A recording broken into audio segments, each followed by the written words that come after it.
Meiying was born on August 1, 1972, in China's Liaoning province. Guy was the eldest child of the Guy family, and Guy was ethnic Korean. Guy was described as filial and sensible, and all of their neighbors knew and liked Guy.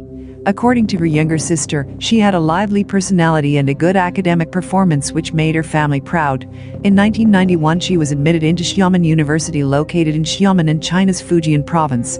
With a score of 530 on the college entrance examination, she was admitted to the foreign language department and specifically studied the Japanese language, being the only student that year to enroll in that lesson.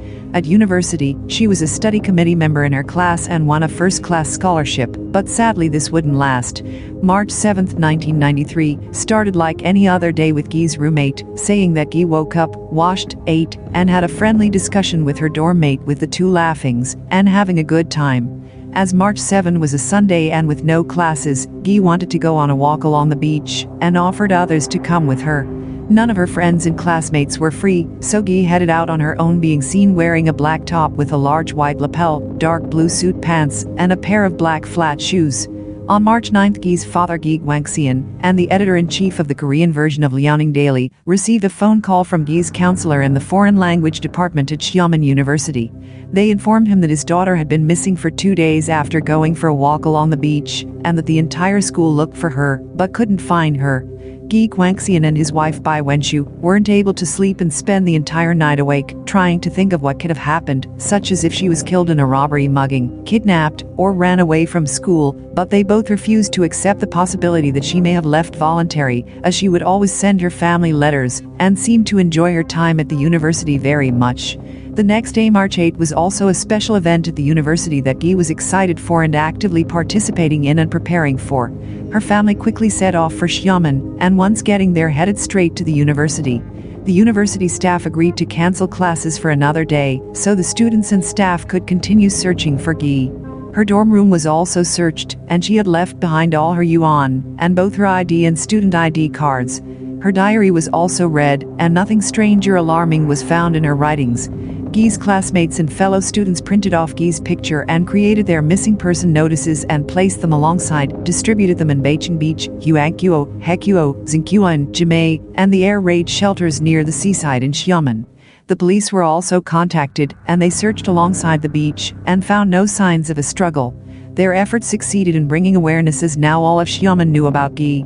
After 20 days of tireless searching, no viable leads were uncovered.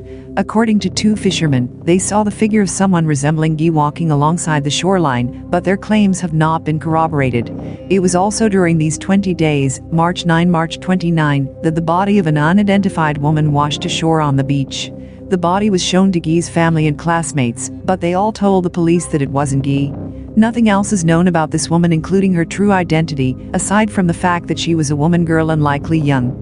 During the next 2 years, Guy's family would devote all of their time to trying to find Guy and travel to the various cities and provinces they suspect she may have been in, such as Beijing, Jilin, and Inner Mongolia, and placed her missing person notices in various newspapers across China. On November 13, 1994, they got their first lead. In Guangdong province, there was a news article published by the Yangqing Evening News titled "Girl, Where is Your Home?" The article showed a picture of a mentally unwell girl who was allegedly trafficked and sold 5 different times and resembled Guy. After seeing it, Guy's family traveled to Guangzhou the very next day. According to reports, the girl was being held at Xinshan village, and Guy's family spent 2 hours walking to the rural village after arriving in Guangzhou. When they said they were the possible parents of this girl, they were led to a dilapidated bamboo hut where the girl was being kept. She was disheveled, with only one button on her blouse.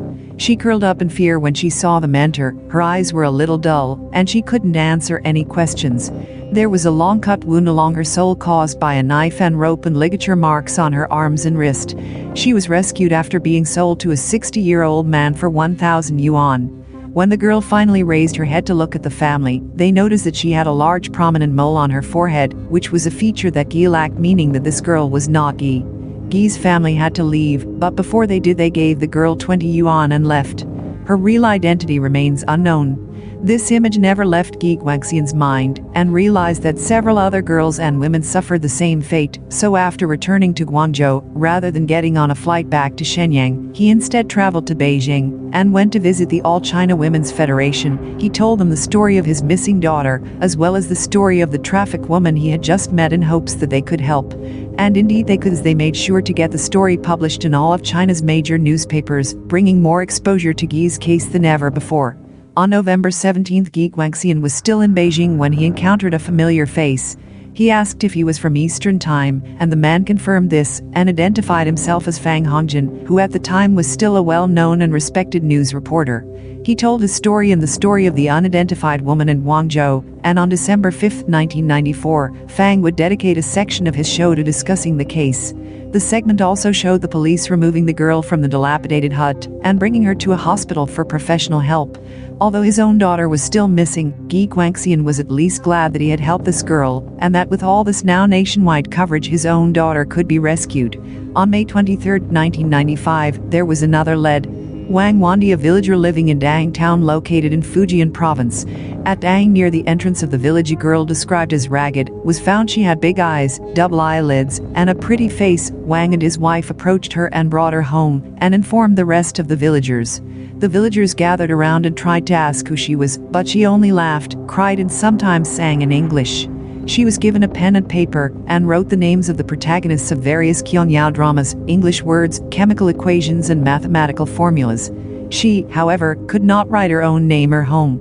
Once he heard of the case, Guy Guangxian informed the Fujian Women's Federation, and he, alongside representatives of the federation, traveled to the village to see the girl. While Guy was 1.53 meters, the girl was very similar, only 1.52 meters.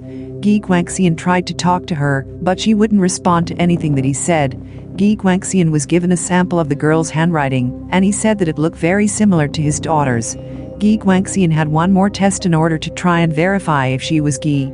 It was mentioned above that Guy's family were ethnic Koreans, and that Korean was their mother tongue. This is important, as Guy Guangxian wrote down "My daughter, Guy Mying, go home soon" in Korean, and showed it to the girl. She didn't recognize the Korean alphabet and thought it was a mathematical formula. Guy's classmates also arrived at the village and looked at the girl, and they all said that it wasn't Guy. The girl spoke with a Hunan accent, so Zhu Ziqian, the representative of the Women's Federation, began listing various places in Hunan province, such as Changsha, Zhezhou, and Henjiang, to see which one she responded to the most. As time began to pass, she became more and more calmed and lucid, and could finally write down her information. She said that her name was Wu Heilian, and lived in Baoda village, which was located in Hunan. Guy's family was willing to adopt her if her family could not be located, but they were eventually found, and Wu was reunited with her family on May 27. After this second encounter, Guy Guangxian began to write to the State Council, asking that they create organizations to fight against trafficking and establish a missing person rescue organization, and establish a missing person rescue foundation, and that he would be the first to donate to these organizations. There were no new leads after this, and soon Guy Guangxian and his wife were in their 70s, and unable to continue their efforts with their youngest daughter Guy Haiying, having to support the family. However, after hearing about the Zhezhou chained woman incident, they began to have hope that their daughter could be found again due to new technology, such as the internet and DNA. DNA samples were taken from Guy's family and compared against China's database, but no matches were found. Guy's picture and information on her disappearance would also regularly be circulated throughout newspapers, but to no avail. Guy Mying remains missing to this day, and March 7 this year will mark the 30th anniversary of her disappearance.